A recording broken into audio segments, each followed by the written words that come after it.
প্রথমত আজকে একটা স্পেসিফিক, পরশুদিন যে বাজেট হলো তার ব্যাপারে আমাদের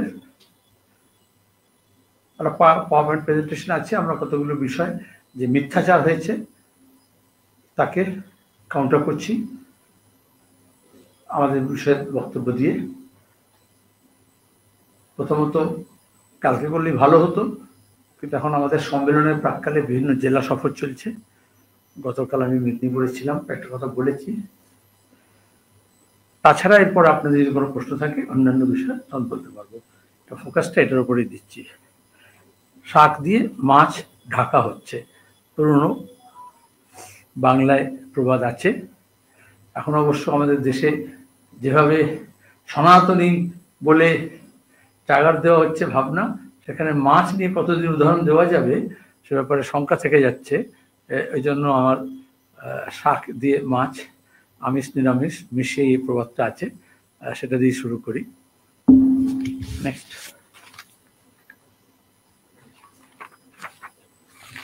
যেটা বললাম 12 তারিখে বাজেট হয়েছিল, সেখানে মিথ্যাচার করা হয়েছে এবং পশ্চিমবঙ্গের অর্থনীতির পুনর্জাগরণ হচ্ছে বলে আসলে যে প্রকৃতভাবে রাজনৈতিক অর্থনৈতিক যে অবক্ষয় এবং অবনতি হয়েছে রাজনৈতিক অর্থনৈতিক চিত্রের, সেইটাকে আড়াল করার চেষ্টা করা হয়েছে এই বাজেটে। এই জন্য আমরা বললাম শাক দিয়ে মাছ ঢাকা। টেবিলের জায়গা নেই। কি বাস্তবতা দেখা যাচ্ছে, যা বাজেটে বলা হচ্ছে, যা প্রজেকশন আছে, পরবর্তী ক্ষেত্রে সেটা তার ধারে কাছে নেই। অথচ স্ট্যাটিস্টিক্স যে সাপোর্ট করে না, সেই মিথ্যাটাকে মুখ্যমন্ত্রী রাখার চেষ্টা করছেন, অর্থমন্ত্রী রাখার চেষ্টা করছেন। 23-24 সালে বলা হয়েছিল অর্থনৈতিক বৃদ্ধির হার হবে 7.6%। বাজেটে হলো মাত্র 6.1%। তাহলে গতবারে অতিরঞ্জিত ছিল, প্রমাণিত হলো। এখন বলা হচ্ছে 24-25 বর্ষে 6.8%, 6.8% হবে। তাহলে সামনের বাজেটে এটা কমিয়ে দেওয়া হবে। তাহলে বক্তৃতা সাপ, জাতীয় স্তরে অর্থনৈতিক বৃদ্ধির হার 23-24 অর্থবর্ষে 8.3% থেকে কমে 24-25 হয়েছে 6.4%। একই হাল বিজেপি বা তৃণমূল, রাজ্য সরকার বা কেন্দ্র সরকার। কেন্দ্র সরকার বলেছিল 7% হবে, হয়েছে 6.4। তা রাজ্য কেন্দ্রের প্রতি হেঁটে অর্থনৈতিক সংক্রান্ত যে পরিসংখ্যান, সেটাকে নিজের রঙের মাধুরী মিশিয়ে মিথ্যা পরিবেশন করা হচ্ছে। আর তাতে এই যে বৃদ্ধির হারকে অতিরঞ্জিত করা হচ্ছে, সেটা আসলে ঋণের বোঝা বাড়ছে।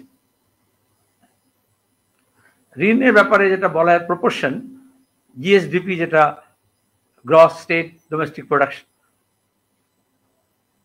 তাহলে 18,79,000 কোটি টাকা ঘরোয়া উৎপাদন 24-25 বর্ষে হবে, এরকম একটা দাবি করা হয়েছিল বা অনুমান করা হয়েছিল।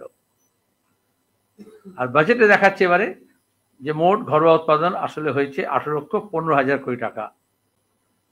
তাহলে 24-25 অর্থবর্ষে রাজ্য সরকারের ঋণের বোঝা বেড়ে দাঁড়িয়েছে, এই যে কমলো 18,79,000 প্রজেক্টেড হলো 18,15,000, তাহলে বাড়ি দেখানো হলো। এবং দেখা যাচ্ছে ঋণ তাহলে আমাদের এখন দাঁড়িয়েছে এইভাবেই ওভার দ্য ইয়ার্স 7,06,000 কোটি টাকা, এবং সেটা সামনের বছরে বেড়ে দাঁড়িয়েছে 7,71,000 কোটি টাকা।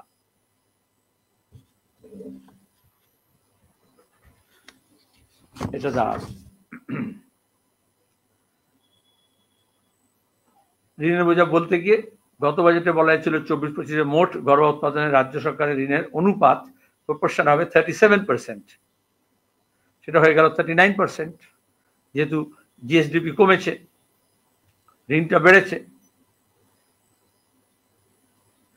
আর এক্ষেত্রে গোটা দেশের মধ্যে আমরা হচ্ছি সেকেন্ড, পাঞ্জাবের পরে।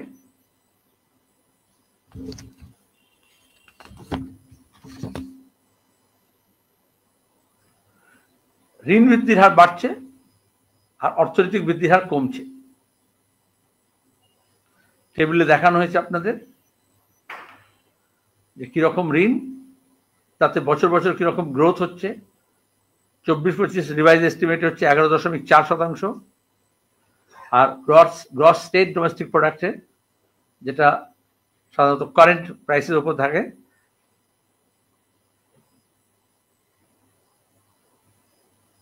সেটার ক্ষেত্রে কিরকম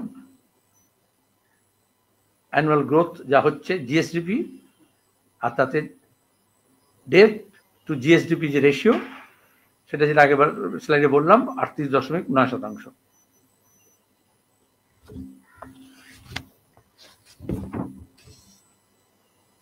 তাহলে যে দাবি করছেন আমাদের থেকে শব্দটা ধার নিয়েছেন, আমরা বলেছিলাম বামপন্থার পুনর্জাগরণ পশ্চিমবঙ্গে হবে। উনি দেখালেন পশ্চিমবঙ্গের অর্থনীতির পুনর্জাগরণ হবে। অর্থনৈতিক কর্মকাণ্ড কমছে, পরবর্তী স্লাইডে আসবো, কৃষি, শিল্প, এমনকি সার্ভিস সেক্টরে। তাহলে পুনর্জাগরণ কৃষি ক্ষেত্রে হচ্ছে। তাহলে যে দাবি করছে রাজ্য সরকার যে জাতীয় অর্থনীতি বৃদ্ধির হারের তুলনায় পশ্চিমবঙ্গ অর্থনীতির হার বেশি, এটা বিভ্রান্তিকর। এটা একমাত্র বামফ্রন্ট সরকার আমাদের শেষের দিকে আমরা বলতাম। 12-13 থেকে 23-24 এই 12 বছরে ভারতের জাতীয় অর্থনৈতিক বৃদ্ধির গড় বার্ষিক হার ছিল 6%।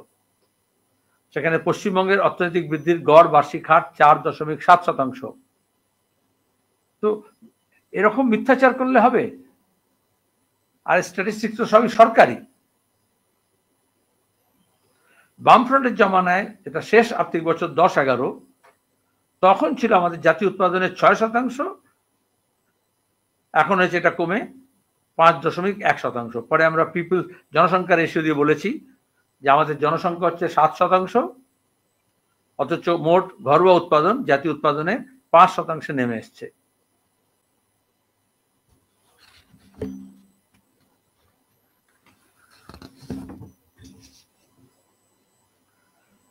মাথাপিছু বার্ষিক আয় পশ্চিমবঙ্গে 23-24 হয়েছে 1,54,119 টাকা মাথাপিছু। সেখানে ভারতের ক্ষেত্রে হচ্ছে, দেশের ক্ষেত্রে হচ্ছে 1,84,205 টাকা। 30,000 টাকা কম। 2004-5 সালে জাতীয় ক্ষেত্র থেকে রাজ্যের এই মাথাপিছু আয় ছিল মাত্র 2,000 টাকা কম। তাহলে গ্যাপটা বাড়লো। তুলনা যদি দেখেন দেশের তুলনায় রাজ্যের, দেশের অবস্থা খুব ভালো নয়।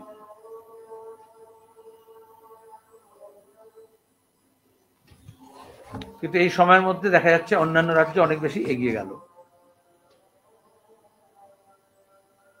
কৃষি বলুন, শিল্প বলুন, পরিষেবা বলুন, সেখানে যদি আপনি 2014-15 থেকে 2018-19 আর পাশের কলমে হচ্ছে 19-20 থেকে 23-24 তুলনা দেখেন, তাহলে কৃষিতে 2.8 থেকে কমে হয়েছে 0.8, শিল্পের ক্ষেত্রে 8.4 থেকে কমে হয়েছে 5.4, পরিষেবার ক্ষেত্রে 5.9 থেকে কমে হয়েছে 5। পরিষেবাও কমেছে, যখন গোটা দেশে দেখা যাচ্ছে শিল্প কৃষি কমলো, পরিষেবা বাড়ার দিকে, এবং পশ্চিমবঙ্গ হচ্ছে পরিষেবার ক্ষেত্রে সবচেয়ে বেশি বাড়ার সুযোগ আছে। একইভাবে গ্রস স্টেট ডোমেস্টিক প্রোডাক্টও 5.8% থেকে হয়েছে 4%। কৃষির ক্ষেত্রে আমরা যেটা আগে বললাম, সেটা কৃষিতে এবার দেখা যাচ্ছে রিজার্ভ ব্যাংকের তথ্য অনুযায়ী আমরা ছিলাম ধান উৎপাদনে 1 নম্বর 2010-11 বামফ্রন্টের শেষ বছরে।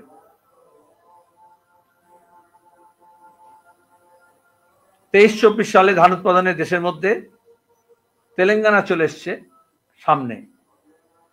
তাহলে দেশ এগোলো রাজ্য না পেছলো? তার মধ্যে দাঁড়িয়েও আমরা দ্বিতীয় নয়, তৃতীয়তে চলে এসেছি। ধান চাষে হেক্টর প্রতি উৎপাদনে পাঞ্জাব, হরিয়ানা, তেলেঙ্গানা, কর্ণাটকা, ত্রিপুরা এবং তামিলনাড়ু আমাদের থেকে এগিয়ে প্রোডাক্টিভিটিতেও, প্রোডাকশন। কৃষিক্ষেত্রে নেক্সট স্লাইডে এটা দেখাচ্ছে যে আমরা বললাম খাদ্যশস্য উৎপাদনে 7ম স্থানে পশ্চিমবঙ্গ। আমরা কৃষিতে ঘাটতি রাজ্য থেকে 34 বছরের বামফ্রন্টে যারা বলে কি হলো, আমরা ক্রমাগত সারপ্লাস স্টেটে এলাম এবং এগিয়ে এলাম, প্রথম দিকে এলাম, এখন পেছন দিকে যাত্রা শুরু হয়েছে। মাছ উৎপাদনে পশ্চিমবঙ্গ ছিল 10-11তে শীর্ষে, এখন তেলেঙ্গানা।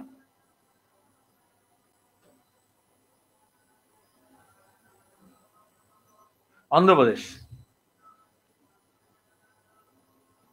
তাহলে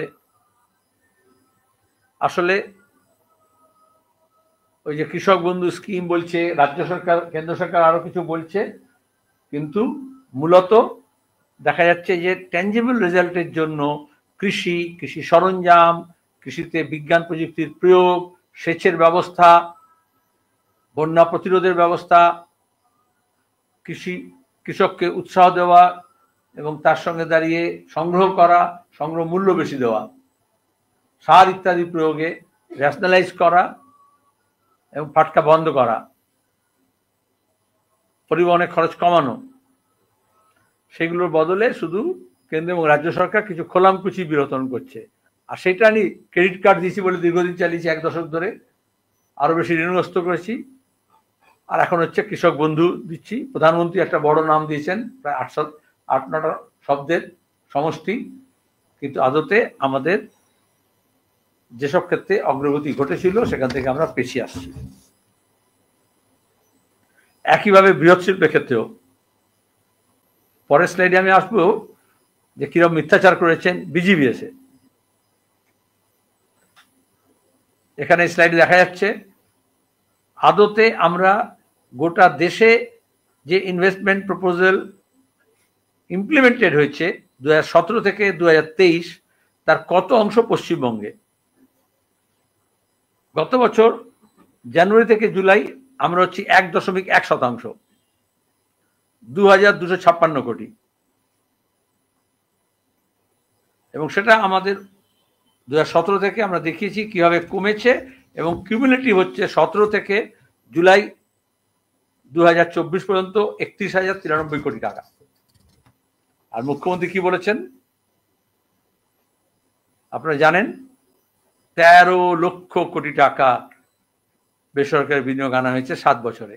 আমরা এই জন্য 7 বছরের ফিগার তুলে ধরেছি।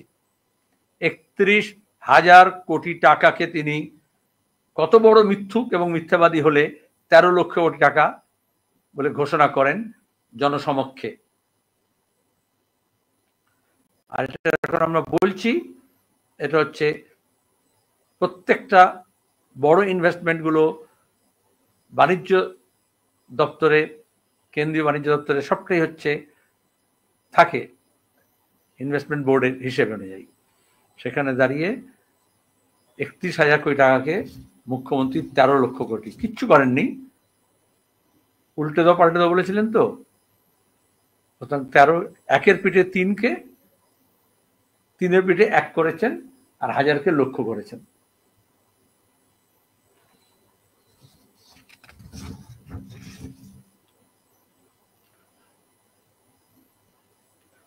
পশ্চিমবঙ্গ ছিল 1 নম্বরে আমাদের শেষ দশকে, বাম আমলে 2011 পর্যন্ত, আর এখন হচ্ছে 11 নম্বর স্থানে। আমরা ফ্যাক্টস এন্ড ফিগার্স তুলে দিয়েছি একেবারে department of promotion of industry and internal trade, ministry of commerce and industry, government of ইন্ডিয়ার।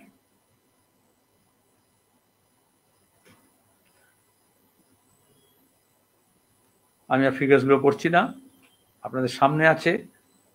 গোটা দেশে বিনিয়োগ হয়েছে 1,96,000 কোটি টাকা, 225 কোটি টাকা, আর ওয়েস্ট বেঙ্গল হয়েছে 2,256 কোটি টাকা জানুয়ারি থেকে জুলাই 2024-এ। যার নিট রেজাল্ট হচ্ছে বেকারি, যার নিট রেজাল্ট পরিযায়ী শ্রমিক, আর যে কাজ করছে যারা আমাদের রাজ্যের সেটা হচ্ছে মূলত অসংগঠিত ক্ষেত্রে।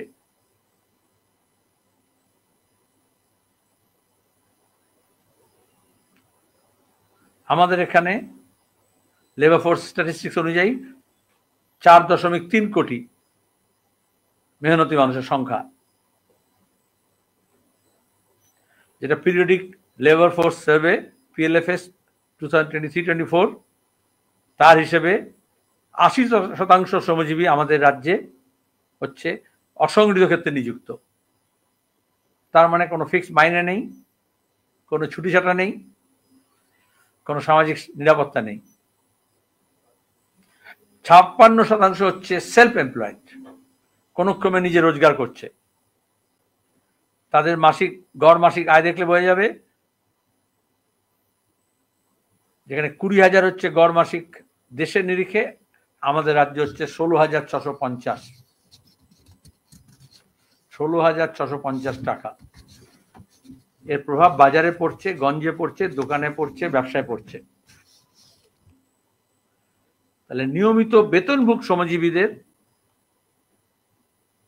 গড় মাসিক আয় 10,000 টাকা হয়, সারা দেশে সেখানে হচ্ছে 13,000 টাকা। সুপ্রিম কোর্ট বলছে তার থেকে অনেক কম হচ্ছে, যা সুপ্রিম কোর্ট বলেছে।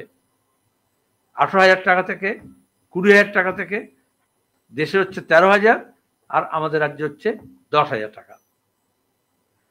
আর এত কম টাকা মানুষ কাজ করছে কারণ বিশাল বেকার বাহিনী আছে বলে। এক, এখানে সস্তা লেবার, আর দুই হচ্ছে অন্য রাজ্যে পাড়ি দিচ্ছে রোজগারের জন্য। এটা দারিদ্র্যের চিত্র দেখলে বোঝা যাবে, যেটা house hold consumption expenditure survey হয়, এটা দিয়ে একটা বোঝা যায় যে সাধারণভাবে গড়ে হচ্ছে পরিবারগুলো মাথা পিছু মাসিক কত খরচ করে। গ্রাম এবং শহরে দুটো আলাদা স্ট্যাটিস্টিক্স থাকে, পরের স্লাইডে সেটা থাকবে। 18টি বড় রাজ্যের মধ্যে আমরা 13 নম্বরে। তাহলে গ্রামে গঞ্জে বাজারে দোকানে তার এই দৈন্য দশা ফুটে উঠছে।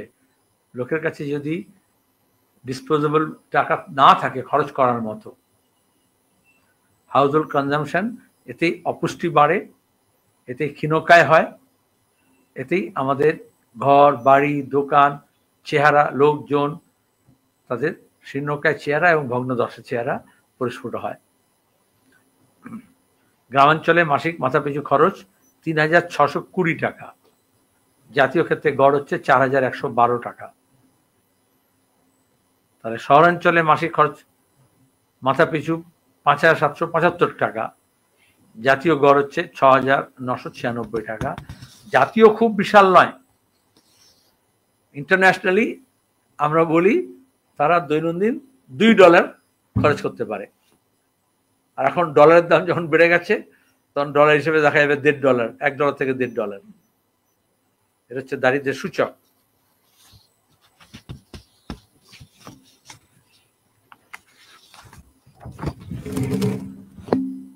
পরবর্তী স্লাইডে আমরা বিভিন্ন রাজ্যের 18টা যে বড় রাজ্য তাদের সঙ্গে কম্পারেবল স্টাডি করেছি যে কোথায় কে দাঁড়িয়ে আছে হাউস হোল্ড কনজাম্পশন এক্সপেন্ডিচারের ক্ষেত্রে। যেটা আমি জাতীয় সঙ্গে রাজ্যের বললাম, এটা অন্যান্য রাজ্যেরও তুলনামূলক হার এখানে দেওয়া আছে। তাহলে যেটা আমি শুরু করেছিলাম, মুখ্যমন্ত্রী মিথ্যাচার করেছেন, শাক দিয়ে মাছ ঢাকার চেষ্টা করেছেন, সেই শাকের পাতাও সত্য ছিন্ন বিচ্ছিন্ন, সেখানেও মাছ ঢাকার চেষ্টা করলেও পারছেন না।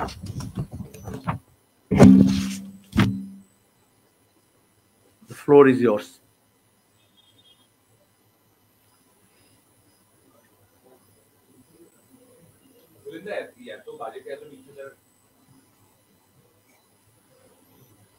বাজেটে এত মিথ্যাচারের কথা আপনি বললেন, তারপরেও তৃণমূল আশাবাদী যে এই বাজেট দিয়ে তারা 26-এর বৈতরণী পার করে যাবে বলে। সে তো অনেকে ফুটো নৌকো নিয়ত নদী পার হওয়ার স্বপ্ন দেখে, পার হয়েও যেতে পারে, আমি সেটা বলছি না।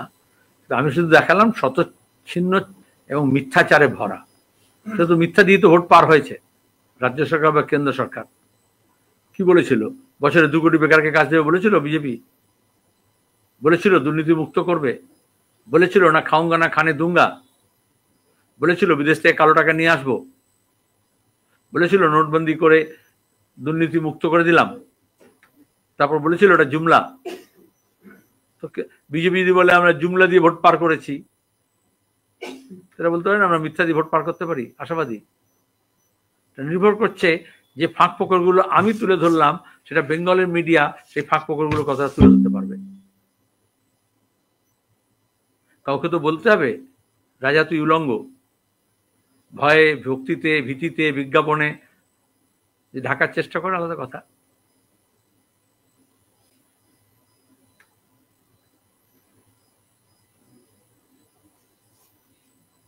সংঘ প্রধান মোহন ভাগবত তিনি এখানে এসেছেন, সভা করতে চাইছেন, রাজ্য সরকার তাকে অনুমতি দিচ্ছে না। এই বাইনারি খেলার কথা কি আপনারা বলবেন? এই নতুন কথা আমি শুনলাম। আমি আবার বলবো 2011 সালের আগস্ট মাস, সদ্য প্রয়াত প্রাক্তন মুখ্যমন্ত্রী বুদ্ধদেব ভট্টাচার্য হুগলিতে সভা করতে চেয়েছিলেন, ঘোষিত কর্মসূচি ছিল। আর তৎকালীন সংঘ প্রধান মালদা ইংলিশ বাজারে। মমতা সরকার 2011 আগস্ট মাসে হুগলিতে বুদ্ধদেব ভট্টাচার্যকে সমাবেশ করার অনুমতি দেয়নি, আইন শৃঙ্খলার অবনতি হবে বলে। আর ওখানকার ইংলিশ বাজার পুরসভা, তৎকালীন মন্ত্রী মালদা জেলার, তৃণমূলের গোটা প্রশাসন, সরকার এবং দল, তারা লাল কার্পেট বিছিয়ে ইংলিশ বাজারে একই দিনে মোহন ভাগবতের সভা করিয়েছিল। অনুমতি দেওয়া শুধু নয়, সেদিন থেকে রাজনীতি স্পষ্ট হয়েছিল যে তৃণমূল সামনে, কিন্তু আসলে বিজেপি শুধু নয় আরএসএস এর রাজনীতি প্রয়োগ করছে এবং সিপিএমকে কোণঠাসা করার চেষ্টা করছে। এটাই হচ্ছে আরএসএস এর নিদান। আজকে দাঁড়িয়ে আমাদের ব্রিগেডে টিউ, কৃষক সভা, ক্ষেত মজুর বস্তিকে 20 এপ্রিল সমাবেশ করতে হচ্ছে প্রচন্ড গরম দাবদাহের মধ্যে। কারণ পরীক্ষা মাধ্যমিক, সিবিএসই, মাদ্রাসা, হায়ার সেকেন্ডারি, সিনিয়র মাদ্রাসা, তারপরে শেষ হবে। মাইক বার করা যাবে না। অথচ দেখা যাচ্ছে ছলে বলে কৌশলে প্রত্যক্ষভাবে বা পরোক্ষভাবে মোহন ভাগবত আগে থেকেই ঘোষণা করেছেন। ওরা আসলে শিক্ষা ব্যবস্থা তুলে দিয়েছে কেন্দ্র এবং রাজ্য সরকার মিলে, পরীক্ষার হিসেবও রাখে না। আর আমাদের রাজ্যে যেরকম এত এক সময় প্রত্যেকটা ঘর থেকে পরীক্ষা দিত বলে মাইক ব্যবহারে বারণ ছিল, কিন্তু যেখান থেকে মোহন ভাগবত আসছেন সে উত্তর ভারত, পশ্চিম ভারতে এরকম কোনো মাইকের নিষেধাজ্ঞা থাকে না, তারা এটা তোয়াক্কাও করেন না। এখন অবশ্য পশ্চিমবঙ্গ অবস্থা যা হয়েছে, 41,000 পরীক্ষার্থী থাকলে কুচবিহারে কতজন পরীক্ষা দিয়েছে? হ্যাঁ, তাহলে পরীক্ষার্থীর সংখ্যা কমছে। এই জন্য বিজেপি আর তৃণমূল চাইছে স্কুল বন্ধ হোক, পরীক্ষার্থী কম হোক, আর সেখানে আরএসএস স্কুল চালু হোক, আরএসএস জনসভা হোক। মালদার একটা ঘটনা, ব্লক সভাপতি তৃণমূলের, তিনি থানার আইসি কে নিয়ে ফুটবল খেলছেন, পাশে বসিয়ে তাকে আইসি পাশে বসিয়ে বলছেন যে বিধানসভা ভোটে কোনো রেফারি থাকবে না, কোনো লাল কার্ড দেখানোর লোক নেই, সেখানেই আসল খেলা। এত কথা কেন বলেছে? ওটাই তোদের খেলা হবে। তার মানে তো এটাই। আমাদের দেশের সংবিধান এবং জনপ্রতিনিধি আইন মানুষকে ভোটাধিকার দিয়েছে। আমরা সংসদীয় গণতন্ত্র বেছে নিয়েছি, পঞ্চায়েত, পুরসভা, বিধানসভা, লোকসভা। কিন্তু এখন দেখা যাচ্ছে ভোটার লিস্টের দুর্নীতি থেকে ভোট পরিচালনা এবং ভোটের দিন পুলিশ বাহিনী, কেন্দ্র, রাজ্য, নির্বাচন কমিশনের একটা বড় অংশ রাজ্য বা কেন্দ্রের, এবং এই প্রশাসন দলদাস, তারা মানুষের এই যে অধিকার, গণতান্ত্রিক অধিকার প্রয়োগের, সেটাকে খর্ব করছে। তারই তো রিহার্সাল করছেন। পরে এটা জানে না এই তৃণমূল হাতে এই পুলিশ এই জন্যই খুন হয়। গণতন্ত্র না থাকলে এটাই পরিণতি হয়। মুখ্যমন্ত্রী বলছেন, আপনি যে বাজেট নিয়ে কথা বলছিলেন সেটা সাধারণ মানুষের বাজেট, সুন্দরবনের বাঁধ ভাঙন এগুলোর জন্য বাজেটে বরাদ্দ থাকলেও কোনো কাজে দেখা যাচ্ছে না। আমি তো বললাম এগুলো ঘোষণা সর্বস্ব। কেন্দ্র এবং রাজ্য সরকার বৃহত্তর তপশিলি, আদিবাসী, সংখ্যালঘু, খবরের কাগজে হেডিং হয় এত টাকা বরাদ্দ হলো উন্নয়নে, কিন্তু দেখা যায় ওইসব খাতে খরচ হয় না। নারী শিশু কল্যাণে হয় না। যেগুলো ঘোষণা থাকে সেই পর্যন্ত থাকে, সেটা নিয়ে রাজনীতি হয়, কিন্তু পক্ষে পক্ষে চাপানোতর হয়, তারপরে কিন্তু সেটা খরচ হয় না। তার একটা, আমি যখন পার্লামেন্টের মেম্বার ছিলাম সেই সময় একটা প্রশ্ন করেছিলাম, এই যে এখন নিকাশি পরিষ্কার করতে গিয়ে মারা গেল। এই যে তপশিলি জাতির মানুষ তামিলনাড়ুতে গত কয়েক বছরে বেশ কয়েকজন মারা গেলেন, যেখানে দাঁড়িয়ে বলা হয়েছে স্ক্যাভেঞ্জার্স ম্যানুয়াল স্ক্যাভেঞ্জিং হবে না, মল মূত্র হাতে পরিষ্কার করা যাবে না, দেশে আইন হয়েছে। তারপরে সরকার ঘোষণা করেছিল যে আমরা এটাকে ফ্রি করব, কোনো স্ক্যাভেঞ্জিং হবে না, ম্যানুয়াল স্ক্যাভেঞ্জিং হবে না। তারপরে পার্লামেন্টে প্রশ্ন করেছিলাম, এক দশকে একই বাজেট রাখা হয়েছে কিন্তু খরচ করা হয়নি। এটা তো পরিষ্কার বোঝা যায়। এই ধরনের প্রান্তিক মানুষ, সে সুন্দরবন বলো, সে ময়না ঘাটাল এর দামোদরের প্রান্তের লোকজনের বন্যাবস্কৃষ্ট মানুষের কথা বলো, উত্তরবঙ্গে বলো, যেখানে বছরের পর বছর ঘোষণা হয় কিন্তু কাজটা হয় না, যার ফলে যেকে সেই থাকে, বরঞ্চ আরো অবস্থার অবনতি হয়। মেখলিগঞ্জের পর তুফানগঞ্জ পুরসভা, একই ছবি দেখা যাচ্ছে, তৃণমূলের কাউন্সিলররাই তৃণমূলের পুরপ্রধানের বিরুদ্ধে অনাস্থা প্রস্তাব আনছে লাগাতার। এরপর তৃণমূলের এমএলএরা তৃণমূলের সরকারের বিরুদ্ধে আনলে তারা বুঝবে 16 কলা পূর্ণ হলো।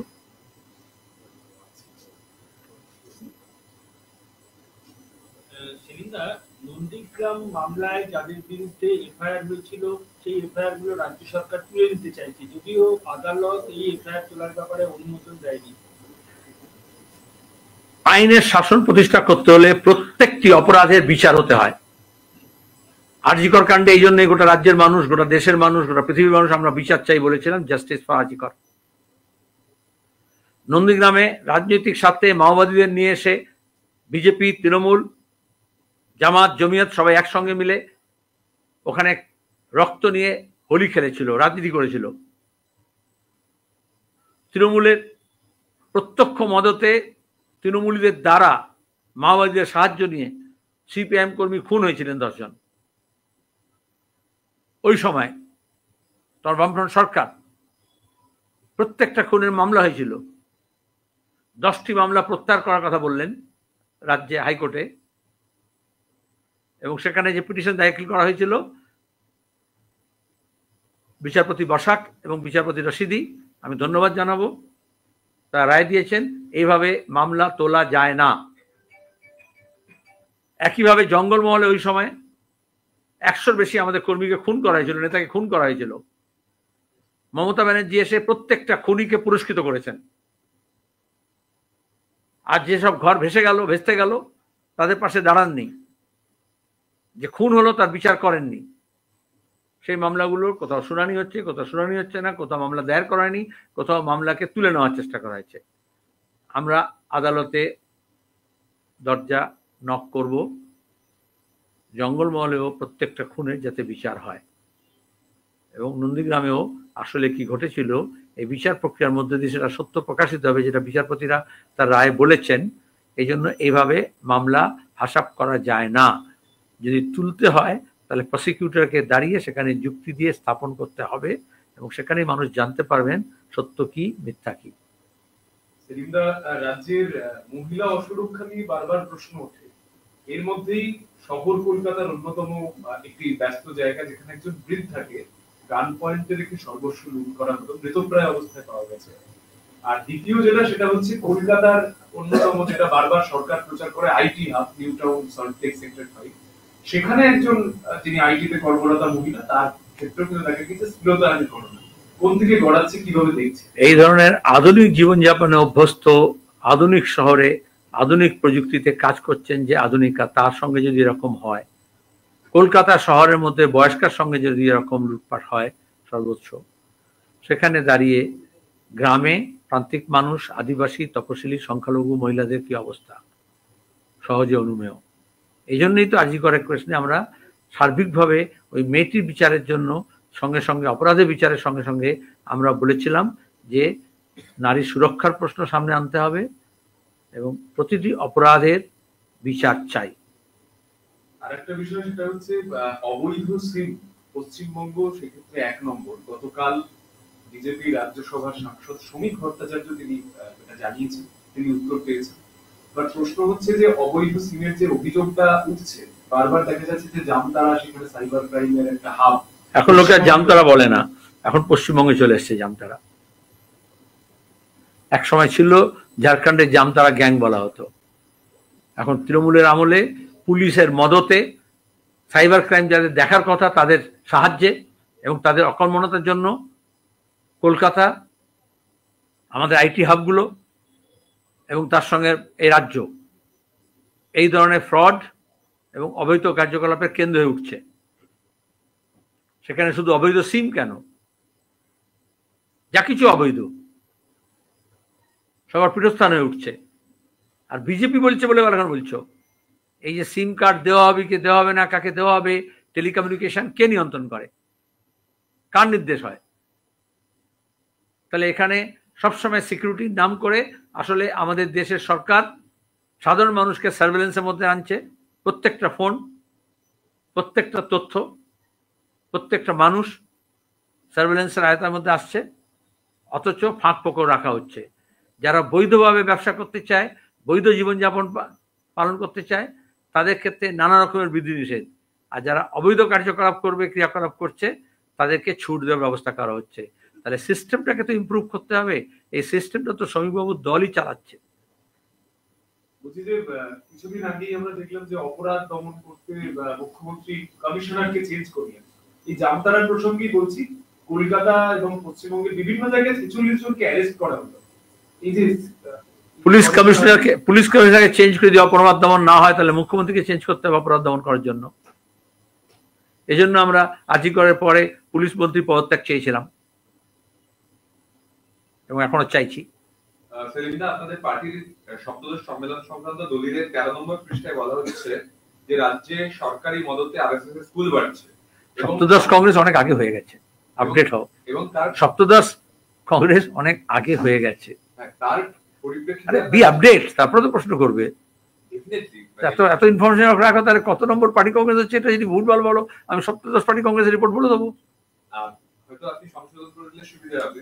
যেটা লেখা রয়েছে আমি সেটা রিসাইট করছি। এখানে বলা হচ্ছে 13 নম্বর পৃষ্ঠায় যে আরএসএস এর স্কুল বাড়ছে সরকারি মদতে এবং সংখ্যালঘু মৌলবাদ বাড়ছে। এই সংখ্যালঘু মৌলবাদ বাড়ছে, এটা আপনারা স্বীকার করছেন বলছেন।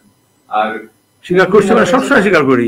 সাম্প্রদায়িকতা যে কোনো রকমের, মৌলবাদ যে কোনো রকমের, টেরোরিজম যে কোনো রকমের, কমিউনিস্ট পার্টি তার বিরোধী। আজকে নতুন নয়, এটা ভালো হলো তুমি এখন আমাদের রিপোর্টটা পড়ছো। এবং এই রিপোর্টটা কোনো এখানে এরকম কোনো বাড়তি আকর্ষণ যাতে তৈরি না হয়, এই রিপোর্টটা আমরা পাবলিকলি ওয়েবসাইটে পাবলিশ করে দিয়েছি। এবং আমরা চাই যারা প্রশ্ন করবে তারা পুরোটা পড়ুক। একটা লাইন পড়েও প্রশ্ন করলে হবে না, ব্যাক টু ব্যাক পড়লে তখন জানা যাবে।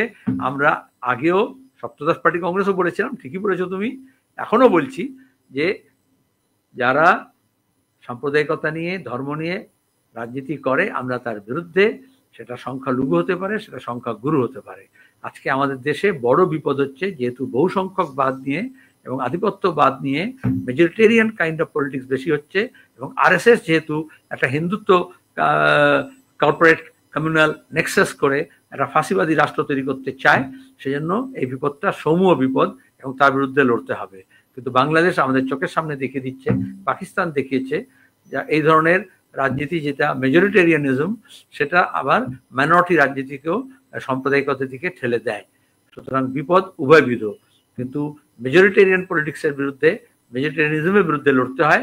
বাংলাদেশের ধর্মনিরপেক্ষ মানুষকে ওখানে যে মৌলবাদ, সাংখ্যিকবাদের জোরে ইসলামিক মৌলবাদের রাজনীতি হচ্ছে, তার বিরুদ্ধে যেমন লড়তে হবে, আমাদের দেশেও সেরকম হিন্দু সাম্প্রদায়িকতার বিরুদ্ধে লড়ার সঙ্গে সঙ্গে এখানে সংখ্যালঘু সাম্প্রদায়িকতার কোনো স্থান যাতে না তৈরি হয় সে ব্যাপারে আমাদের সজাগ এবং সতর্ক থাকতে হবে। ফর ইউর কাইন্ড ইনফরমেশন, এটা শুধু আজকে বলা হচ্ছে না, আমাদের পার্টির রাজনীতি যেটা বলা হয় রাজনৈতিক দলিলে, সেটা মতাদর্শগত রণকৌশলগত প্রশ্ন, সেটা মতাদর্শগত রণকৌশলগত প্রশ্ন আমাদের রণনীতিগত প্রশ্ন থেকে আসে। এবং রণনীতিগত প্রশ্ন আমাদের পার্টির কর্মসূচিতে লেখা আছে। সেই পার্টির কর্মসূচিতে আরএসএস এর বিপদে যেমন লেখা আছে, একমাত্র পার্টি যার কর্মসূচিতে লেখা আছে, আজকে নতুন বলা হচ্ছে না, দিন পরে তুই বলবে আপনারা আরএসএস এর বিপদ স্বীকার করলেন, এটা আমাদের পার্টির কর্মসূচিতে লেখা আছে এবং একমাত্র সিপিএম এর কর্মসূচিতে এটা লেখা আছে, এবং সেখানে সংখ্যালঘু মৌলবাদ সম্পর্কেও হুঁশিয়ারি দেওয়া আছে। আইপিএস দময়ন্তী সেনকে কোর্ট বিভিন্ন সময় বিভিন্ন এসআইটিতে নিয়োগ করেছে। যেমন 2018 সালে কাকদ্বীপে একটা ঘটনার পরিপ্রেক্ষিতে তাকে এসআইটিতে নিয়োগ করা হয়েছিল। দময়ন্তী সেন কমিশনারকে জানিয়েছেন যে তিনি কাজ থেকে অব্যাহতি চান। ক্ষান্ত হয়েছেন বোধহয়, কিন্তু আমরা তো চেয়েছিলাম আরজিকর কাণ্ডের পরে এসব সিবিআই টিবিআই না করে হাইকোর্ট নির্দেশ করুক এবং টপ মোস্ট অফিসিয়ালসদের যাদের ক্রেডেনশিয়াল এস্টাবলিশড, ইন্টিগ্রিটি আছে এবং যারা তদন্তে এক্সপার্ট এবং যাদের এই মহিলা বিরুদ্ধে সংগঠিত অপরাধের ব্যাপারে অনেকটা কনভিকশন নিয়ে এবং নিষ্ঠা নিয়ে কাজ করতে পারেন। এবং দময়ন্ত সেনের মতো আরও কয়েকজন এরকম বিশেষজ্ঞ পুলিশ অফিসারদের দিয়ে স্পেশাল টিম গঠন করে যদি ইনভেস্টিগেট করা হতো, তাহলে আজকে এই সিবিআই আর কলকাতা পুলিশের চোর ডাকাত খেলা হতো না। ভাঙড়ের বামনঘাটায় মাধ্যমিক পরীক্ষা চলছে, একজন মাধ্যমিক পরীক্ষার্থীকে শ্লীলতাহানির অভিযোগ উঠল পঞ্চায়েত প্রধানের বিরুদ্ধে, তৃণমূলের পঞ্চায়েত প্রধান। এটা বড় অপেক্ষা রাখে না, শ্লীলতাহানি বললেই লোকে বুঝে যায় তৃণমূল, আর এখানে তো পঞ্চায়েত প্রধান বলা হচ্ছে।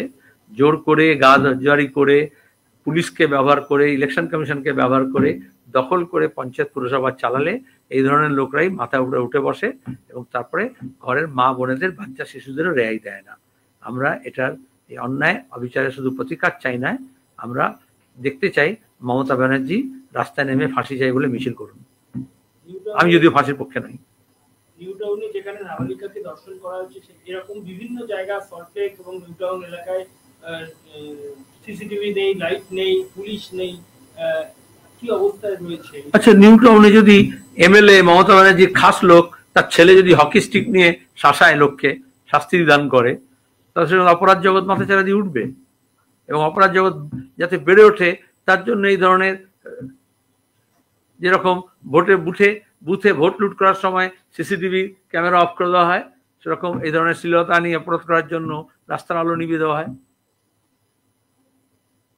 ধন্যবাদ।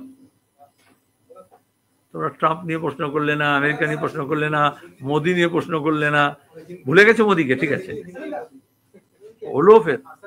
ये अभिषेक बनर्जी ने कहा है कि 2026 का चुनाव अकेले लड़ेंगे। कुछ दिन पहले ममता बनर्जी ने भी अपने विधायकों की मीटिंग में ये बातें कही थी, क्या आपका रिएक्शन है इस पर? अकेले लड़े, दो अकेले लड़े, पर लड़े तो औजार लेकर, पुलिस लेकर, गुंडा बदमाश लेकर के वोट ही करने नहीं देते हैं डावन हार्बर में। सब लोग जानते हैं, तुम्हें वोट का सवाल कहां हो रहा है? हिम्मत है कोई तृणमूल लीडर का, कोई बीजेपी लीडर का कि अकेले सड़क पे चल जाए? वोट तो लड़ना दूर की बात है। मैं चैलेंज देता हूं, अपने शहर में, अपने क्षेत्र में अकेले पैदल चलकर चले जाए, बीजेपी हो या तृणमूल हो, तब पता चलेगा जनता उसके साथ है या जनता उसके विरोध में है। इंडिया अलायंस की जो बात होती रहती है बार-बार, लेकिन कहां से ढूंढ के निकाले तुम? अभी तो दिल्ली का चुनाव हुआ, कहां इंडिया अलायंस का था? जो हकीकत है उसके सामने आओ, तो हमारे को काउंटर थोड़ी करोगे। इससे पहले कई चुनाव हुए, हमने चाहते हैं बीजेपी के विरोध में विरोधी पक्ष इकट्ठा एक साथ आवाज उठाए, चाहे पार्लियामेंट के अंदर हो चाहे पार्लियामेंट के बाहर हो। और जब चुनाव लड़े तो अपने अपने शक्ति के आधार पर लड़े, अपने अपने क्षेत्र, अपने अपने राज्य के विशेषता के अनुसार। सीधी बात। इसका मतलब आप मान रहे हैं कि इंडिया अलायंस खत्म हो गया? मैं कहां बोल रहा? मैं जो बात कह रहा हूं आप नहीं मान रहे हो, आपके सवाल जो लिखा हुआ वही पढ़ रहे हो। अरे सिलेबस जब राजनीति का रोज बदलता रहता है तो किताब भी बदलो, किताब वही पढ़ोगे तो कैसे चलेगा? मैं ये कहा, आरएसएस संघ परिवार देश में फांसीवादी राष्ट्र बनाना चाहता है, उसका चरित्र सामने आ रहा है, देश का अपमान हो रहा है, विदेश नीति फेल हो रही है। आज चाहे हमारे नजदीक के देश हो चाहे दूर दराज के देश हो, आज हमारे देश की जनता को इलीगल माइग्रेंट बोल करके, जो बीजेपी का शब्द है, हथकड़ी पहना करके, पैर में चेन लगा करके अमेरिका वापस कर रही है। हम चाहते हैं, इंडिया को जो चाहते हैं, भारत को जो चाहते हैं, भारतीय को जो चाहते हैं, वो एक साथ आवाज उठाए। चुनाव का क्या बात है? बीजेपी के अलावा बाकी सबको आवाज उठाना चाहिए। दूसरी बात है, मोदी जब गए तो पहले अमेरिका में जाकर के ट्रंप को तो पहले यही बात बोलना चाहिए था। हमारा देश के इससे बड़ा बेइज्जती क्या हो सकता है? आज आप तस्वीर देखे हो, इलॉन मस्क से मीटिंग कर रही है हमारे प्रधानमंत्री, साथ में हमारे विदेश मंत्री हैं, विदेश सचिव है, नेशनल सिक्योरिटी एडवाइजर है, और इलॉन मस्क अपने गर्लफ्रेंड और 3 बच्चे को लेकर के, और उसके जो देखभाल करती है नैनी, उसको लेकर के प्रधानमंत्री के साथ ऑफिशियल बैठक में बैठे हैं। औकात समझा रहे हमारे, आप मोदी मोदी करते हो। धन्यवाद।